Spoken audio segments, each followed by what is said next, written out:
serious? Hey Reddit, what's something medically cool unique about your body?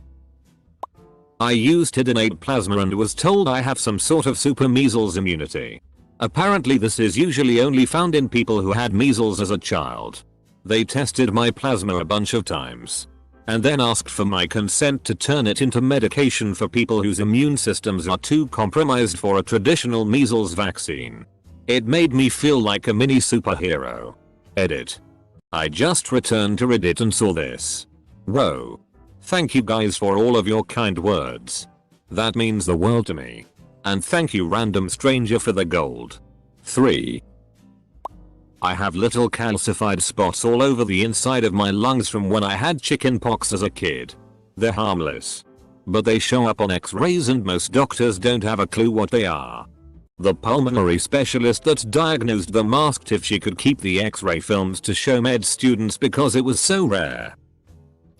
I have a bifid uvula, which means my uvula, the hangy thing at the back of your throat, isn't completely formed and is split in 2 ends instead of 1.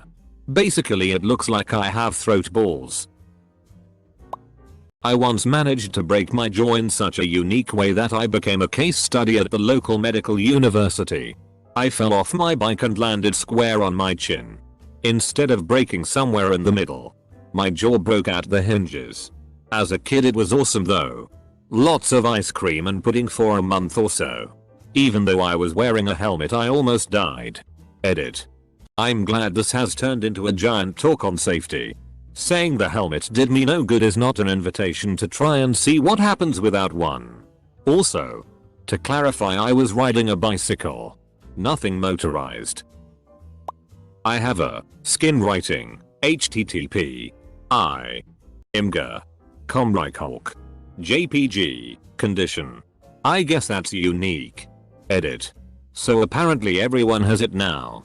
Where were you guys when I was constantly getting written on during elementary? I don't have depth perception. This means I see the world kind of like a TV screen. Everything is in 2D. It's kinda hard to explain because I've never seen normally and I don't even know how you regular people see the world. It's not super debilitating. I can drive if I leave a huge following distance between my car and the car in front of me. Under good conditions. I can even catch things thrown at me, although I've never been good enough to do things like actually play basketball. I can still kinda gauge distance the same way you would in a video game I guess. Just not super quickly.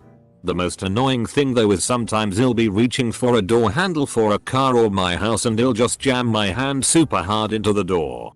I've even broken super thin doors just because I missed the handle. Edit. 3D movies just give me migraines. Congrats to that one guy. But it does not work for me. Apparently I was born with extra tendons in my knees. Found this out when I had surgery on my knee. Watched the surgery video with my doctor. Me. What's that? Doctor. Oh. A tendon. Video shows him snipping it and sucking it up me. What? Doctor. It was an extra one. You didn't need it.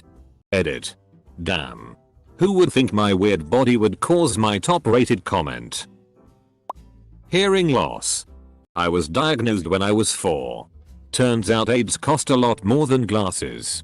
My current ones actually have a Bluetooth connection to my phone so I can listen to music while it's in my pocket. Edit. 8 hours later and exactly 4,000 upvotes. Finally my disability does some good. I've posted before on AskReddit. I have JME. Juvenile myoclonic epilepsy and my seizures are synced up with my period. Yup.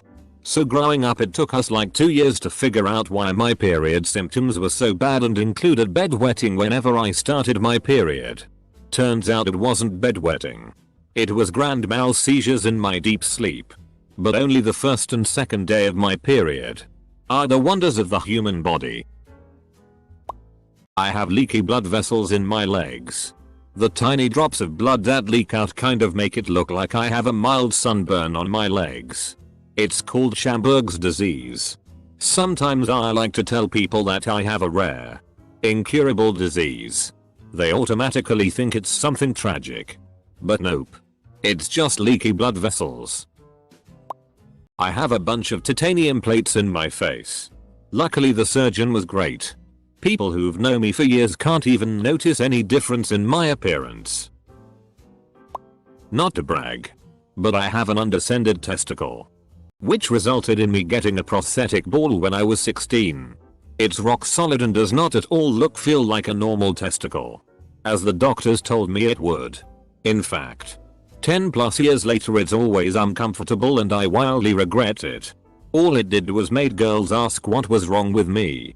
The complete adverse impact of what I was looking for. Thanks, doctors. I'm 31 and on my third pacemaker. First one was placed in 2003 when I was 18. I've got a cool scar, and you can feel the battery under my skin. Also, I travel a lot, so I have to carry this handy card with me so our foreign equivalent won't make me go through the metal detectors. Edit. Thank you for all the questions and comments. You guys are all awesome. When I was a toddler I had a hernia and my intestines went into my ballsack making my balls humongous. My dad was changing me one day and noticed it and thought I don't think they are supposed to be that big. So I was a big bald baby for a bit. My sweat is corrosive. I can rot the back off a cheap watch in 4 months. My watch and jewelry are titanium. 2 of my 3 children are likewise afflicted, but not as bad as me. Inverted nipples.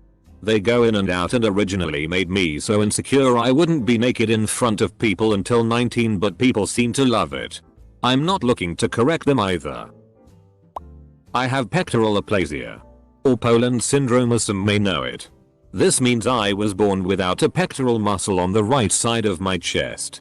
A quick Google image search should give you a good idea of what it looks like. Tried surgery that took tissue from elsewhere and put it in my chest, but the minimal gains were not worth more painful surgeries and recovery times. I'm happy to be as nature intended and the right person will come to me. In the womb my 13th and 7th chromosomes switched places. Doctors say I should have had Down syndrome, but I ended up just being your run-of-the-mill awkward boy. Take that, DNA. When I was 2 years old, I tripped and a nail pushed my left incisor tooth up into my gums. It sat there until I was 11 years old, which then it came down over about 3 weeks and popped out. My adult tooth is just fine. In fact, I never needed braces. I can breathe out of my ear. Tried this by putting my entire head underwater other than the ear. While it's not a lot of oxygen, it's enough to make me live, I guess. I had holes in them as a baby and had tubes put in there, which didn't work apparently. It's not really an issue. So just a mutant power, I guess. I can vibrate my eyes. In other words, I can shake my pupils quick enough to make it seem like they're vibrating. It's called voluntary nystagmus and it's real fun to freak other people out with it. I have situs inversus, a condition in which all my internal organs are on the opposite side from the usual. Didn't even know till I was around 10. I don't have upper sinuses. No idea why. They just never grew in. As far as I can tell there are no downsides. I don't get sinus infections up there. I don't have drainage or pressure up there. Which sounds disgusting by the way. And ninjas can't kill me by punching my nose bones up into my brain. And I almost never get headaches or brain freeze. Seriously. You normals should get yours filled in. They sound terrible. Extra bone in my foot. Nothing protruding or anything. It's on the bottom and all it does is make my foot hurt all the time. Edit. I feel like I'm in good company with all of these other people who have extra foot bones. Weird but comforting. I haven't been sick from an autoimmune contagious disease in over 8 years. I don't get colds or the flu or strep throat or anything. Regardless of being around people who are still contagious.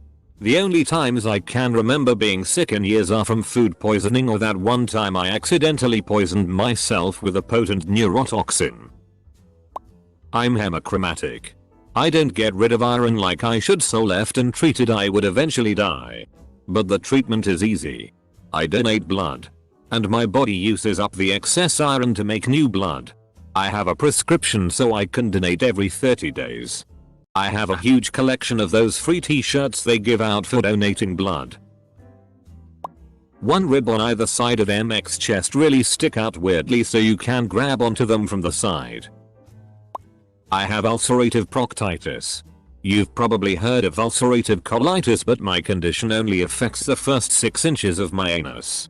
As such, I have to take a suppository nightly that puts a thin coat of wax over the inside of my butthole so I don't shit blood. What's cool about that? Well, farting when you have wax in there is a very delicate procedure. So after years of doing this, I have incredible control over my farts. I can change pitch, intensity, loudness, and all of this insanely easily. My asshole is like a finely tuned machine, and farting for me is like creating a symphony. I'm late to this thread so probably won't get noticed. But I have 92 chromosomes, 2 complete sets of DNA, effectively making me a chimera. I'm not sure how unique this is, but my sew and I discovered a spot on my back that, when it's pressed, makes me have an orgasm. In my middle back, just to the side of the spine. When I was about 2, I fell onto a tent pole. Falling, the tent pole scraped the roof of my mouth, and now I have a hollow gap in the roof of my mouth. When I was a baby, I was born prematurely due to the fact I had 3 fully developing lungs inside me. I forget the medical terminology surrounding the abnormality, but I had surgery to get one removed as it was pushing my heart and the rest of my organs out of their natural position during development. I was published in a medical journal. Afterwards, the doctor told my mom I would have stunted growth. I'm now 21, 6 feet tall, and a college track runner. It isn't until I start to think about it that the left side of my chest feels slightly hollow compared to my right. If anything, I am blessed to be healthy. I am part of what is referred to as the sleepless elite. In a nutshell, my brain body only requires 2-4 hours of sleep each night. I average about 3-5 hours a night because of farm work and a full-time job, compounded with my powerlifting and marathon training. And I wake up ready to go the next day. My dad is the same way, so we don't know if it was just conditioning as a youngster that made me like this. But several sleep studies and neuro panels have been shocked at my cognitive and physical functionality with little to no sleep over long periods of time. I get a lot of things done. And in 2017 I've been able to read 6 books in my extra time. I have pins in both of my hips from when my femur just started slipping out the socket at 11 years old. It's called slipped capital femoral epiphysis. I was not obese nor was I a male, the 2 main risk factors, and we still have no idea why it not only happened in one hip but the other as well. After I had brain surgery, my surgeon used some dog bone to help patch my skull back up. So I am part dog. Don't know what breed. I have something called dermatographic urticaria, more commonly known as skin writing, which means whenever I move something rough over my skin or it gets scratched, that area becomes inflamed, starts a burning sensation, and goes to a paler color than my skin. It can last from anywhere between 1-10 minutes for me. I used it for my werewolf costume one year for Halloween fall. It freaked people out. I have spasms of the esophagus that sound similar to a dinosaur battle cry. Specifically pterodactyl. Super fun. I have an area on the side of my thigh that's always numb. I can't feel pressure, but if you pinch it hard I can feel pain. It takes more pain than normal to feel it. It's impervious to temperature. I put an ice cube on it and a spoon a friend held over a lighter on it and I didn't feel a thing. I can also flex my tongue so it looks like a butt in the center. Never met anyone else who can do that. I had a brain tumor and had to have my amygdala and hippocampus in my right temporal lobe removed. I have short-term memory loss and have trouble displaying and recognizing emotions, but also don't really feel fear anymore. I was born with my 9th chromosome inverted. This is the most common genetic abnormality in humans, and usually comes with no symptoms at all. In my case however, it caused me to be born with an intersex condition, which means that my body has some male biological characteristics and some female biological characteristics. I was assigned female at birth, but my genitals are atypically developed, heavily masculinized, because my body produces too much androgens, male hormones, for what would be considered a typical female. It also caused other things like facial hair, excess body hair, horrible, painful, atrocious periods. It's not a known condition, so my doctor just calls it sexual development disorder due to inversion of chromosome 9. The only other person I know who has it is my brother. Sir. Most people born the way I am are made to have surgery to remove their offensive genital organs to make them look more like their prescribed sex. Cutting off the clitoris or removing internal testes if present is common. This is done to infants and children, and it's legal in every country except a few. I was one of the lucky ones and had no surgeries. It's f***ed up. I have a condition called hidradenitis suppurativa, which causes boils to form on the axillae. That's not so cool. But what is cool is that they form little sinus tunnels on my skin, so I can wear piercings without ever getting pierced. My left hand smells of garlic even though I don't eat or touch garlic. I can lucid dream pretty much on command whenever I sleep. I can also force myself awake if I don't like the situation of a dream. You Jonah Wuna. My eyesight is so exceptional that I was the subject of a medical dissertation when I was a kid and was the subject of 2 studies. My right eye is essentially better than perfect, and I had to retake an eye test thrice because I produced better scores than they thought was possible. My left eye is bog standard perfect vision though. Hey people. Late to the party, but I've got something nice to share. I have bone humps, or however you describe them in English. Basically humps of bone sitting on my regular bones. I have them all over my body. Most prominently near my knees, but also on my collarbone and my fingers and lots of other exciting places. They are not dangerous and they've stopped growing when I did. I've had some on my legs taken off since they restricted some motions, but otherwise I'm good. Pics can be provided tomorrow, if anyone's interested. Edit. Here you go people. It's kinda hard to show them clearly, because they are mostly embedded under skin muscle fat, but this is one on my right knee that is kind visible. It's not the largest, but one of the larger ones. http imgur, uopdf. In 7th grade football I got hit extremely hard and my helmet slid down and the face mask slammed into my Adam's apple and split it in half. To this day I cannot be choked, and can chug a liter of water in under 5 seconds. My esophagus just moves all around in my neck. I'm cross-dominant. I initially thought it would be more common than being a lefty, but it's apparently less common. I do certain things left-handed, writing, drawing, eating, and certain things right-handed, throwing, grabbing. Some things are either brushing hair or teeth, cooking. I'm also left-eyed and right-footed.